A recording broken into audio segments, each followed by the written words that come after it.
ओम नमो भगवते वासुदेवाय नमो नमः। तो दोस्तों आज 19 अप्रैल चैत्र मास की कामदा एकादशी है। तो चलिए इसकी कथा को विधि पूर्वक सुनते हैं। चैत्र मास की अमावस्या को हमारे भारतीय संवत की अंतिम तिथि होती है और इसकी अगली प्रतिपदा को प्रारंभ हो जाता है हमारा नया संवत और भगवती दुर्गा के नवरात्रों के बाद आने वाली चैत्र के शुक्ल पक्ष की एकादशी को कामदा अर्थात सभी कामनाओं की पूर्ति करने वाला कहा गया है। इस दिन भगवान वासुदेव अर्थात वासुदेव के पुत्र श्री कृष्ण का पूजन किया जाता है और गरीबों को दान देने का विशेष महत्व है। पुलकित मन से भगवान श्री कृष्ण को कोटि कोटि नमस्कार करने के बाद धर्मराज युधिष्ठिर ने भगवान कृष्ण से प्रार्थना की, हे महाराज, अब मेरी इच्छा चैत्र मास के शुक्ल पक्ष की एकादशी के नाम महात्म्य पूजा विधान आदि के बारे में विस्तार पूर्वक जानने की है। तब भगवान कृष्ण ने कहा, हे राजन, यही प्रश्न एक बार महाराज दिलीप ने महर्षि वशिष्ठ से पूछा था। तब वशिष्ठ जी ने जो कथा महाराज दिलीप को सुनाई थी वही मैं आपको सुनाता हूँ। बहुत समय पहले की बात है। रत्नपुर नामक एक नगर पर अनेक ऐश्वर्यों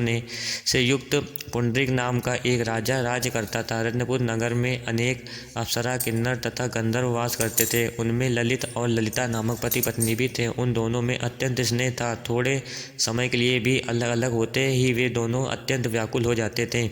एक समय पुंडरीक की सभा में अन्य गंधर्वों के सहित ललित भी गाना गा रहा था। गाते गाते उसको अपनी प्रियतमा ललिता का ध्यान आ गया। इससे ध्यान भंग हो गया और गायन का स्वरूप बिगड़ गया। ललित के मन का भाव जानकर करकोट नामक नाग के पद होने के कारण राजा से कह दिया। तब पुंडरीक ने क्रोधपूर्वक कहा कि तू मेरे सामने गाता हुआ अपनी स्त्री का स्मरण कर रहा है, अतः तू कच्चा मांस और मनुष्यों को खाने वाला राक्षस बनकर अपने किए कर्म का फल भोग। पुंडरीक के श्राप से ललित उसी समय विकराल राक्षस हो गया। उसका मुख अत्यंत भयंकर, नेत्र सूर्य और चंद्रमा की तरह तब प्रदीप्त तथा मुख से अग्नि निकलने लगी।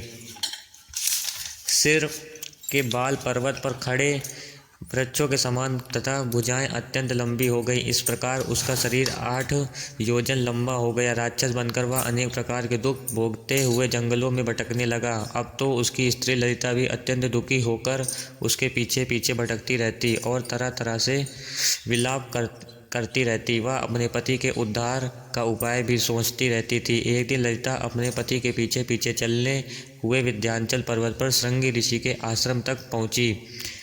श्रृंगी ऋषि ने ललिता को देखकर पूछा, हे देवी, तुम कौन हो और यहाँ किस लिए आई हो? ललिता बोली, मुनिवर, मेरा नाम ललिता है। मेरे पति का राजा पुंडरीक के श्राप से भयानक और विशालकाय राक्षस बन गया है। इसका मुझको बहुत दुख है। मेरे पति के उद्धार का कोई उपाय बतलाइए। ऋषि बोले, हे गंधर्व कन्या, अब चैत्र शुक्ल एकादशी आने वाली है जिसका नाम कामदा एकादशी है। उसका व्रत करने से मनुष्य के सब कार्य सिद्ध होते हैं। यदि तू कामदा एकादशी का व्रत करके उसके पुण्य को अपने पति को दे तो राजा का श्राप भी अवश्यमेव शांत हो जाएगा और तेरे पति की शीघ्र ही राक्षस योनि से मुक्ति को प्राप्त होगा। चैत्र शुक्ल एकादशी कामदा आने पर ललिता ने व्रत किया और द्वादशी को ब्राह्मणों के सामने अपने व्रत का फल अपने पति को देते हुए भगवान से प्रार्थना करने लगी, हे प्रभु, मैंने जो यह व्रत किया है इसका फल मेरे पति देव को प्राप्त हो, जिससे वह राक्षस योनि से मुक्त हो गए। एकादशी का फल देते ही उसका पति राक्षस योनि से मुक्त होकर अपने पुराने स्वरूप को प्राप्त हुआ और अनेक सुंदर वस्त्रभूषणों से युक्त होकर ललिता के साथ विहार करने लगा। उसके पश्चात वे दोनों एक दिव्य विमान में बैठकर स्वर्गलोक को चले गए। वशिष्ठ मुनि ने आगे कहा, हे राजन, इस व्रत को विधि पूर्वक करने से समस्त पापों का नाश होता है तथा राक्षस आदि की योनि भी छूट जाती है। संसार में इसके बराबर कोई और दूसरा व्रत नहीं है। इसकी कथा पढ़ने या सुनने मात्र से ही वाजपेयी यज्ञ का फल प्राप्त हो जाता है।